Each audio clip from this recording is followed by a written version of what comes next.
திருப்பத்தூர் அருகே ஆண்டிப்பனூர் நீர்த்தேக்க ஓடையில் குளிக்கச் சென்றபோது மாயமான இளைஞரை தேடும் பணி 2வது நாளாக நடைபெற்று வருகிறது. இது பற்றிய கூடுதல் விவரங்களை செய்தியாளர் செங்குட்டுவனிடம் கேட்கலாம். செங்குட்டுவன், வணக்கம். இந்த தேடுதல் பணியில் எத்தனை பேர் ஈடுபட்டு இருக்காங்க? தற்போதைய சூழல் என்ன? மாவட்டம் ஜோலாப்பேட்டை அடுத்த ஏலகிரி மலையில நாள்தோறும் பல்வேறு மாவட்டங்கள் மாநிலங்களிலிருந்து சுற்றுலா பயணிகள் வந்து செல்வது வழக்கமான நிகழ்வு.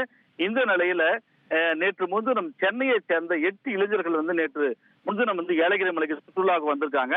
இந்த சுற்றுலா பயணத்தை முடித்துக் கொண்டு நேற்று முன்தினம் அதன் அருகே உள்ள ஆண்டியப்பனூர் நீர்த்தேக்க ஓடைக்கு நேற்று மதியம் சுமார் 2 மணி அளவில் அவங்க அங்க சென்றிருக்காங்க. இந்த நிலையில அங்க நண்பர்கள் 8 பேருடன் தண்ணீரில் அவங்க விளையாடி இருக்காங்க. இந்த நிலையில சென்னை உயர்நீதிமன்றத்தில் வழக்கறிஞரின் உதவியாளராக பணியாற்றி வந்த சென்னை அமந்தக்கரை பகுதியை சேர்ந்த விஜயகுமார் என்பவருடைய மகன் அதாவது சங்கர் என்பவருடைய மகன் விஜயகுமார் நீரில் குளிக்க போயிருக்காரு. அப்போது நீரில் இழுத்து செல்லப்பட்டு அங்கிருந்து மாயமான நிலையில அந்த உடன் வந்த நண்பர்கள் அருகில் உள்ள குஸ்லாப்பட்டு காவல் நிலையத்தில் தகவல் சொல்றாங்க. அந்த தகவலின் பேரில் குஸ்லாப்பட்டு காவல்துறையினும் திருப்பத்தூர் தீயணைப்பு துறையினும் விரைந்து சென்று அங்க தேடுதல் பணியில ஈடுபடுறாங்க. நேற்று இரவு முழுக்க தேடியும் அந்த உடல் கிடைக்காத காரணத்தினால் இன்று சென்னை அதாவது தீயணைப்பு துறை தலைமை நிலைய அலுவலர் சென்னையை சேர்ந்தவர்கள் ட்ரோன் மூலமாக இந்த உடலை தேடும் பணியில ஈடுபடுறாங்க.